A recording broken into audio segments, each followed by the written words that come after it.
Well, good morning. Man, we just got done singing those songs, and that's a must you can answer. Good morning.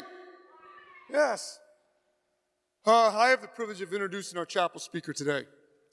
I met our chapel speaker in the winter of 2002. And it's amazing, our chapel speaker today, one of the things I want to say, life is about choices. And when you surrender your life to God, it is amazing what He can do with you. Our chapel speaker is evidence of that. I was drawn to this young man. I recruited him here as a coach. We have a common friend. His high school coach and I are friends. We played for his father, our high school coach's father, his high school coach's father. Korey comes here for a visit. I give him a t-shirt. He puts it around his head like a do-rag. We're over in the Phelps, and he's doing his dribbling stuff, and I'm going to guard him, right? So he puts the ball between my legs. So I did what was natural to me. As he went around me, I popped him in the mouth. I'm like, ball's off of you, my ball. He never batted an eye. I was like, I remember I ate dinner with my wife, or I think it was dinner, and I'm like, I want this kid. He has a tremendous heart. Met his wife here. He was an elementary ed major. Korey played basketball here for 4 years. God then took him, and he was in the area. He taught at Waverly Elementary. Him and his wife have 6 kids. I can't believe that Natalia's in high school. Oh. And 3 boys, 3 girls. God moved him from here at Waverly Elementary and took him in 2016 down to Ron Clark Academy. Korey is a leader in reading across the country. People come from all over the world to Ron Clark Academy to see how they do school. I've been there. I've watched him in his classroom. Hundreds of people, thousands of people, teachers come from all over the world to watch how they do school because a young man made a choice to give his life to Christ and to surrender. I'm excited that he's here. He's got a personality that's second to none. Brother, come share with us what God's put upon your heart.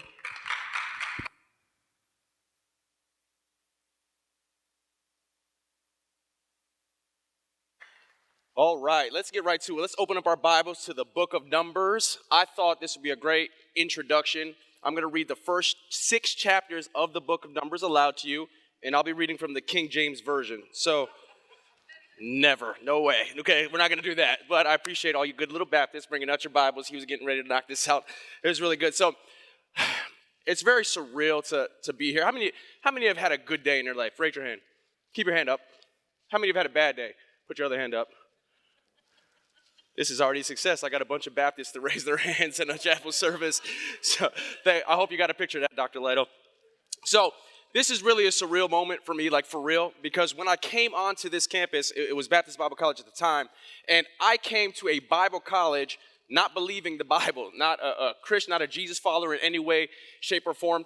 And I realized that when I got to this campus because I was I'm from inner city, like upstate New York, real inner city area, drugs, murder, robberies, all that type of stuff. So I grew up in a very different environment than when I came here. So I came here and I met Christians all throughout my life, but I really just thought, you know what, most of them were kind of hypocritical when I came across them. And I thought when I came here, you know what, it'll be the same thing. I'm coming to hoop. I don't care about anything else, Bible, whatever, you can keep that to yourself. So I started to meet people. And there was a certain group of people that I met that really helped me feel very unsaved. Raise your hand if you're from Michigan. It's y'all, okay? Because when I step foot on campus, I'm kind of like, I'm a New Yorker, so I kind of got this like chip on my shoulder, and I had a really big chip on my shoulder at the time. And so I'm like, you know what, I'm here, let me make the most of it, let me try to meet some folks. So I go up to a person, I'm like, oh, so my name's Korey from New York, what's going on, what's your name? And it's like, oh, my name is Jessica, whatever. And I say, where are you from? And they did something that was the most odd thing I've ever seen in my life. And they pointed to their hand. And I'm like, I kind of waved it, okay. Went and met another person from Michigan, and I said, oh, where are you from? And in my mind, I'm like, what in the occult did I just join to where that these people introduce themselves. So if you're not from Michigan, you may not know this, but I've later learned this down in education. Part of their curriculum when they're growing up to tell where they're from, because Michigan is shaped like a hand, they will point to the place that kind of where they're from. So it wasn't a cult after all. But nonetheless, another way that I learned that I was unsaved, I was having a conversation with, I didn't know all the acronyms, so MK, missionary kid, and I'm talking to this missionary kid, and they were talking about how they were from China, and their parents were on furlough for a bit. Now, this term furlough was very familiar to me, because my dad, who we'll talk about here in a second, was locked up for a number of years in jail during my adolescence.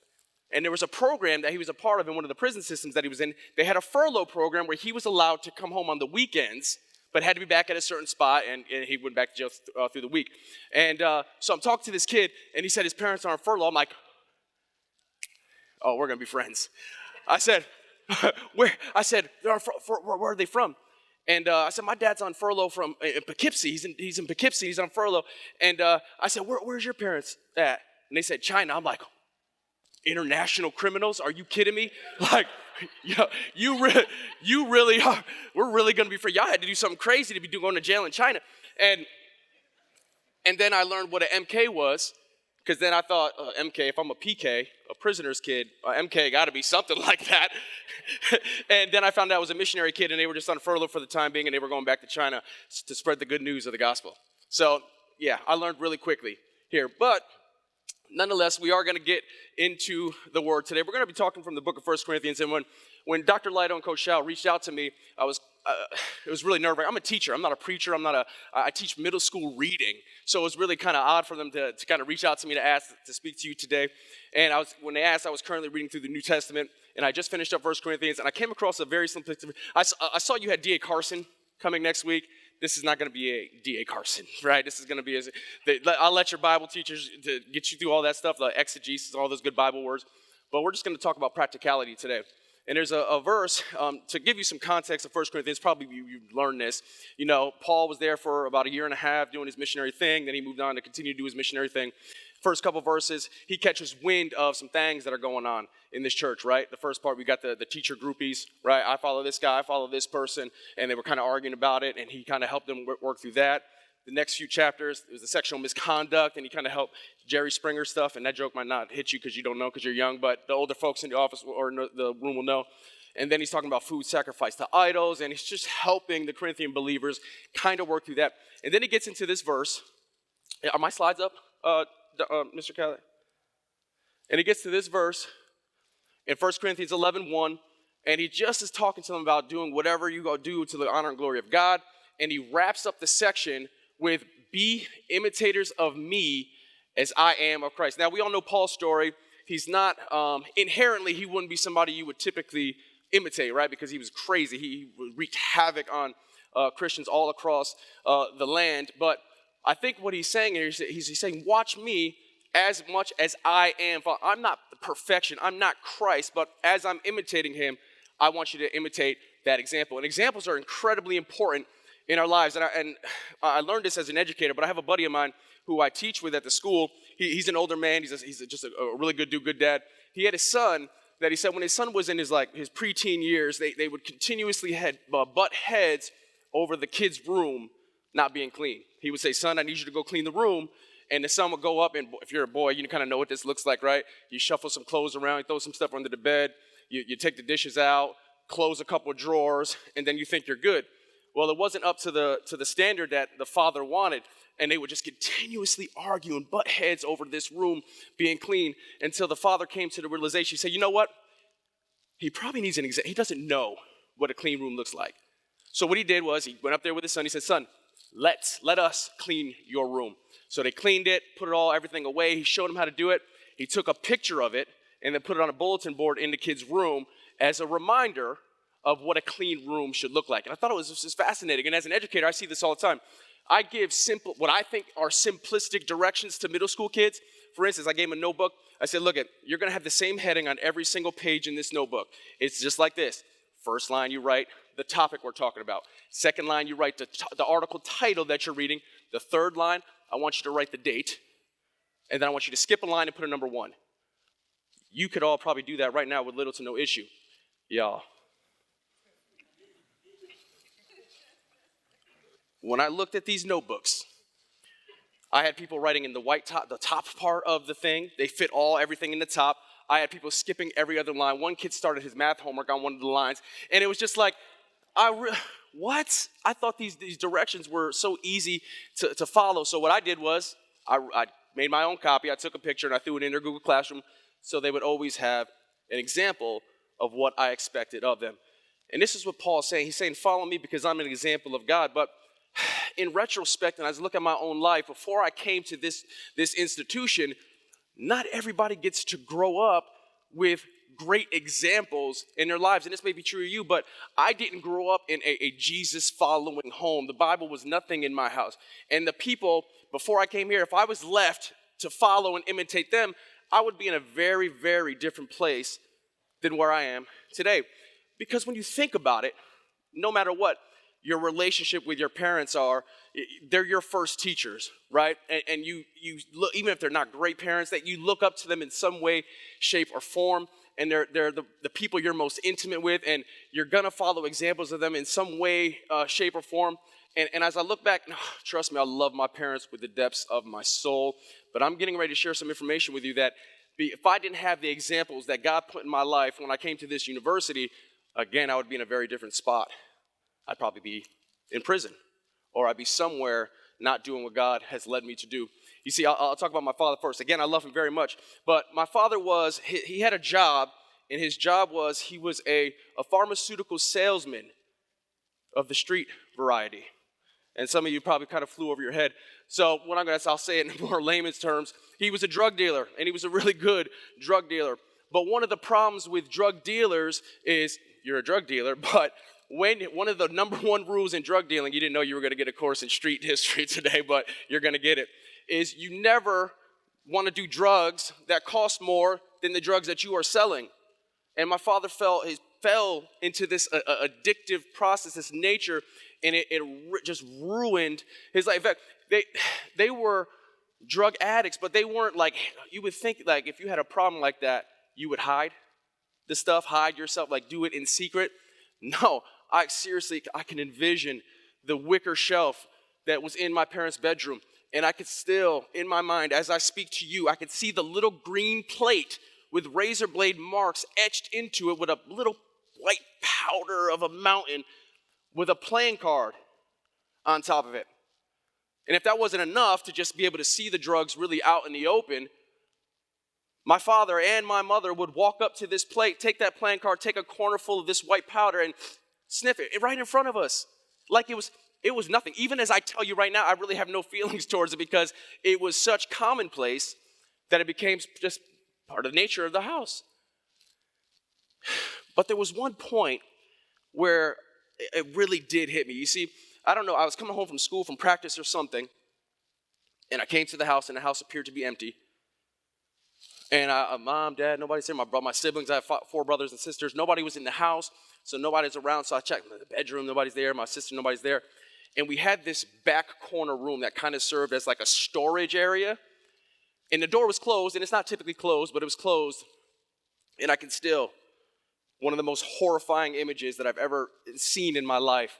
I walked in to see if anybody was in there. My dad was in there. He was sitting in a chair kind of just like this with a belt wrapped around his arm and a syringe sticking out of a vein in his arm because this is a faster way to get the drugs into the system.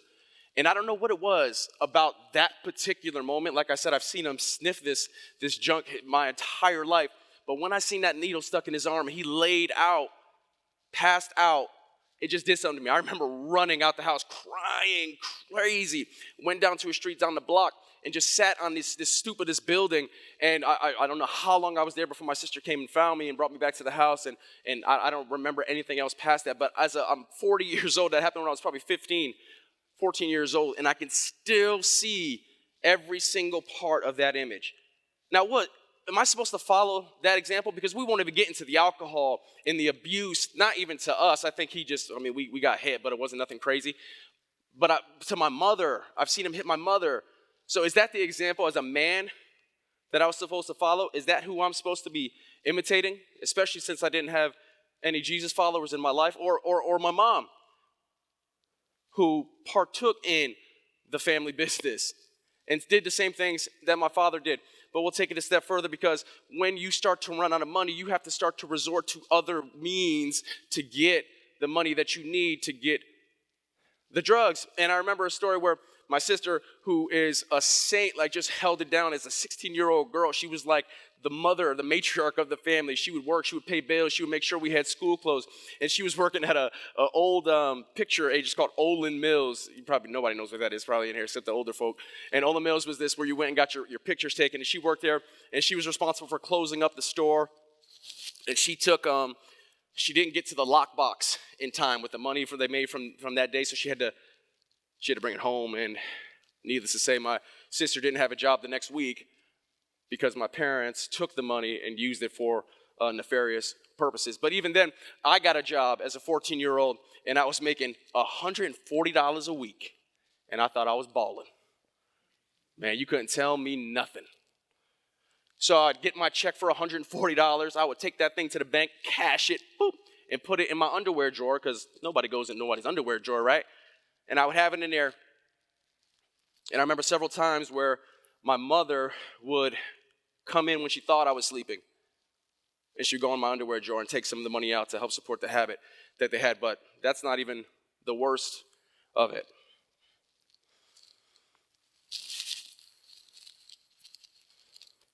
Because when there was no money to take, still had to feed the habit. So my mother, and I hate how I found this out, and I won't share the details, but she prostituted herself. And I know that. And I said, this is the first time I've ever said that out loud. And I've been rehearsing this thing since the day Dr. Lido and him hit me up. I've been rehearsing this in my mind, and I was praying, like, do I share this with him? Is that too crazy? I don't want you to think I'm downplaying or hating on my parents. I love them with the depths of my soul. But ultimately, was that something? Was I left to imitate? Was I supposed to do that? I didn't think it was fair. Or my uncle, he's not really my uncle, but he was somebody who was close to my family. We called him Number One. His nickname was Number One because he was the number one cocaine dealer in all of our area. And he was really close to my family. He sold drugs with my dad. Is a good dude, but not to our standards we would see. And I remember he was down bad. He was living with us at a time.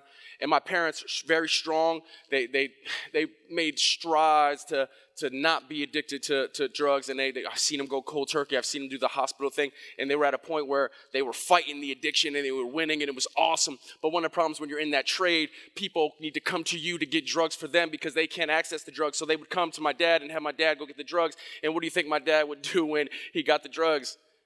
He would partake. And he'd be right back in the vicious cycle that he found himself in for the majority of my adolescent years. But Number One was staying with us. He was a really crazy individual. And this guy showed up, and he told the guy, listen, don't show up here again. They are trying to fix things. Don't show up here again. Do you understand? Now, this is a Cuban man. I don't know if you know any Cuban folks, but very thick accent. And he told him not to come back. Well, buddy has his own problems, has his own addiction. So what did he do?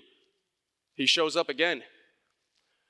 And Number One finds out, and he comes out of a room, and he punches the guy right in the face. Boom. And then he grabs him by the scruff of his neck, pulls a machete out of his pants, drags him to the bathroom, and is getting ready to slit this guy's throat in my bathtub. My dad, no, Paco, no. I'm 16 years old watching this. I'm literally right here watching this happen. Thank God he didn't do it. But was that the example I was supposed to follow? No. If I would imitate that, I would told you I'd be in a very different place. But thank God. Thank God. I love every single one of those. In fact, my father's passed away, and I really believe that he became a Jesus follower in waning hours of his life. Drugs eventually took his life. And my mom, 2-3 months ago, I got to share the gospel as clear as day right here. And I'm going to see her today, so you can be praying as I get to see her today that she would know the Lord as her personal Savior. And Number One, I haven't talked to in years, but pray for him as well. But I stepped foot on this campus, and I needed an example to follow because I didn't have really good examples. And I can think of 3 individuals amongst many, many, many people who poured into my life. But one of them is Miss Cagley here? Not today? So Miss Cagley wouldn't even remember this, but I think I was a freshman or a sophomore, and she had the basketball team over to her house, and her dad was there, and he was sick. He was older, and I don't know what was up with him. They had like a hospital bed or something in the house. And I remember, like, this is one time I met him, talked to him for 2 seconds, but here's this man probably getting ready to die, and all he had on his nightstand was his Bible and a notebook, copious notes written in almost ineligible scrawl. And that, for some reason, it stuck in my mind. Here's a dude, here's a guy who has literally lived his life for the Lord, getting ready to be with the Lord. And I'm like, man, you could take some time off, can't you? No, to the day he died, he immersed himself in the Word to allow it to change. And that helped me understand the importance and the life-changing power that the Bible, that Jesus' teachings can do in our lives. And that was really worth imitating. Somebody else. So I'm biracial, if you couldn't figure it out. My father's black, my mom's white. Inner city New York, never really met anybody from really any other states or anything, because nobody really moved to my area for a number of reasons. So I grew up mainly around black and brown folks, and I grew up as my dad telling, you're a black male, and all this stuff. So I come to this school, and there wasn't really much color going on. And that was cool, you know what I'm saying, because I've met folks of other races before, and I come, and this is like day 2, and I'm like, man, there's not a lot of black folks here. And then one of the basketball players says, well, you're in for a treat, because there's a black professor here, Mr. Boykin. And he's from New York. And I'm like, what? And he played basketball. I'm like, let's get it. I'm like, woo. So he was teaching a class that I had no interest in, building a biblical lifestyle. But for that, the reason that I was just excited, I woke up very chipper that morning, and I got to class like, and I walk in, and I'm like, he's sitting up at the front. I could envision this like it was yesterday. He's sitting in front of the room. I'm like, holla. And then he said, oh, hi, I'm Dr. Theodore Boykin. And I'm like, I said, oh my gosh. I said, this is a dupe if I ever seen one in my entire life. I said, here we go. I thought we had a black man for a teacher, and no, we don't, right? Now I say that in jest, and we have the relationship where I can say that. But the kindness he showed me, and I don't know if he remembers this, so I get saved in my freshman year here, and I started to really fall in love with the Word, and I borrowed this, I don't know, somebody's encouragement. They gave me this commentary from the library. It was the Bible Knowledge Commentary. Very simplistic, very awesome, perfecto for a new believer, in my opinion. I'm getting ready to buy it for my daughter for her birthday. And I was tearing through this thing. It was awesome. So it gets to the end of the year, and I'm so in love with this commentary because it's helped me dissect God's Word. And the end of the year comes, and you know those library things you get when it says, hey, return our stuff. I ignored all that. I'm like, nah. I said, this thing is too good. I'm taking this. So I steal this thing to study the Word even more. And I was living with Coach Chow at the time, and Boykin comes over to check on me, see what's going on. He said, hey, what's going on? How's the Word? You reading the Word? I'm like, yes, I got this commentary that I stole from the library. I said, it's really good. I said, I'll probably give it back, but I really, really like it. I'm going to keep it. And he was like, y'all know, right? A couple days later, he comes back. He's like, Korey, let me get that commentary. And I'm like, man, I know I shouldn't have told you nothing.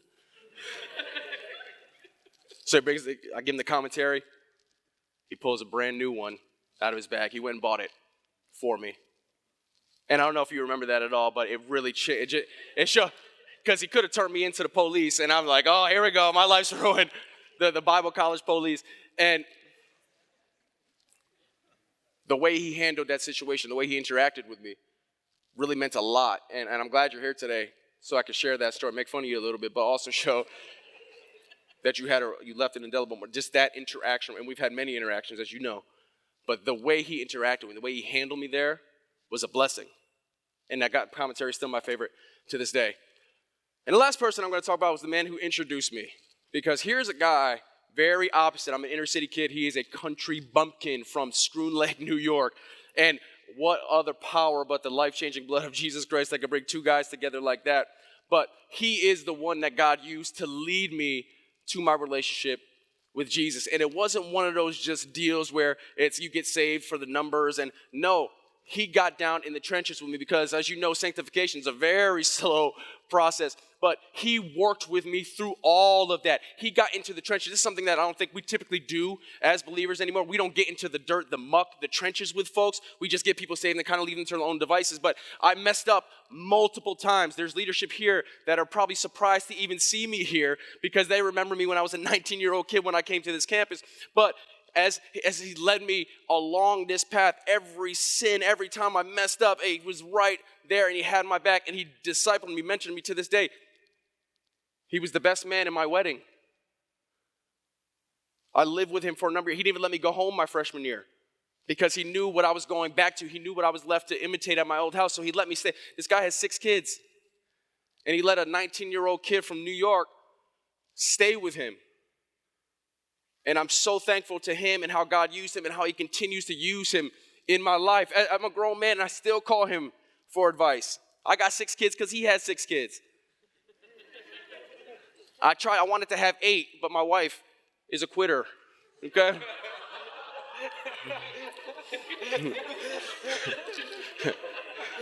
If we're filming, hold on. Baby, you're not, I was just kidding, okay? But real talk, I met my wife here. And besides salvation, literally the best thing that has ever happened to me in my entire life. But why? Because she does this really well. Right? So these men, they have provided these examples for us. And it's so important that you, on your time here, you don't waste it. Is this one?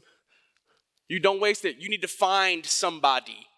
You need to find somebody that's a little bit ahead of you to imitate. That's what Paul did for those Corinthian believers. He was ahead of the game, and he discipled them, he mentored them, he lived life with them, and showed them the way. But finding is maybe hard, but not for y'all because you are really in an incubator for Jesus' success in this place.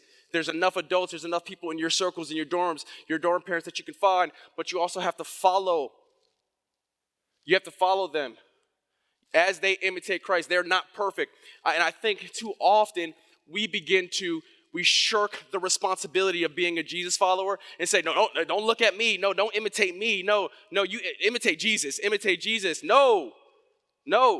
Because you're the physical representation, whether you like it or not. As soon as you accepted the Lord as your Savior, you are a Jesus follower. You and I, people are paying attention to the way that we live as we imitate Christ, and we should be inviting people to imitate us. But the question remains is if we looked at your life, if we looked at the people around you, if they were imitating you, would they be imitating Jesus? Would their thoughts, would their desires, would the way they acted, would it reflect how Jesus responded to people? And Jesus' responses to people is one of the greatest examples that we can see. People who weren't like Jesus, they liked Jesus. And we're in this world, and you're going to step foot off this campus, and you're going to be at Weiss, you're going to be at Sheets, you're going to be at Abington Park, you're going to be in these schools, you're going to be in these ministries. And whether you like it or not, people are looking at you as the representation of what this next generation of Jesus followers looks like. That is your responsibility, and you should welcome it. Because far too often, and I kind of fell a little bit into this, and it was issues within, not the structure or organization of this institution, but just within pockets of people. We need to be as committed to behaving correctly as we are to believing correctly. It's a very important piece because, again, as we step off this campus, people need to imitate us because just like before you, just like I'm so thankful for men like these two and Miss Cagley's father and Joe Schlegel, who was a professor here at the time, and Dr. David Lackey and Glenn Amos across the street at Heritage Baptist First, and other believers that were ahead of the game. I was able to follow them, and I'm just imitating what I saw in these people as they imitated Christ. It is your responsibility. It's your responsibility. It's your responsibility to raise up this next generation of believers. And this is so tantamount, so important, especially in my life, because there is a group of people that I've committed my life to, that I love with all my heart, and I have to be this for them because I didn't have that in my home. It's these little buggers right here. Those are my children, as they say in the South. There's 6 of them. 3 of them have made professions of faith. And 3 we're still praying for. And I'm thankful because it's the gift that keeps on giving, hopefully, right? So I'm so thankful because they're going to have a completely different life than I had, a completely different life than you may have had, because some people decided to follow Jesus and to imitate him and be worthy and be ready to imitate that life and be ready to be imitatable, if that's a word. Is it imitable, imitatable, able to be imitated? My kid's life, they've met Mr. Boyd. They met Mr. Are you doctor yet? Dr. Boyd, we're going to give it to him today, honorarium, okay? Because of guys like him, and because of guys like Coach Shao, who they know, because he's still involved heavily in our lives, but the lives that these men have affected because they were ready to be. They were ready to imitate in all their imperfections in their lives and the way they operate. They were trying their darn. I think I just spit on you. My bad, bro. Okay. He just got baptized. Okay. Because they were ready to imitate Christ. My kids have a very awesome opportunity to see believers and see the effect that they had on their dad so that their dad can have that same effect on them.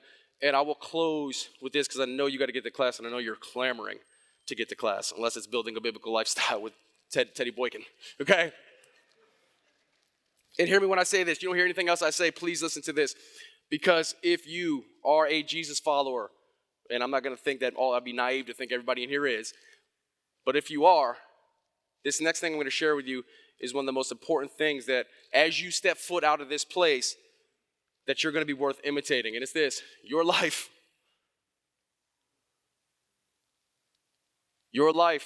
can determine someone else's eternity. Don't piddle it away. You're not perfect, but you have to strive to imitate your Savior. And when you do that, and the way you react and you interact and the way you act with people is going to be the telltale sign of what the church, what Jesus followers will look like after us. We have a huge responsibility, and it's very important. You're the representation of Jesus on this earth. Be that for people. Let's pray.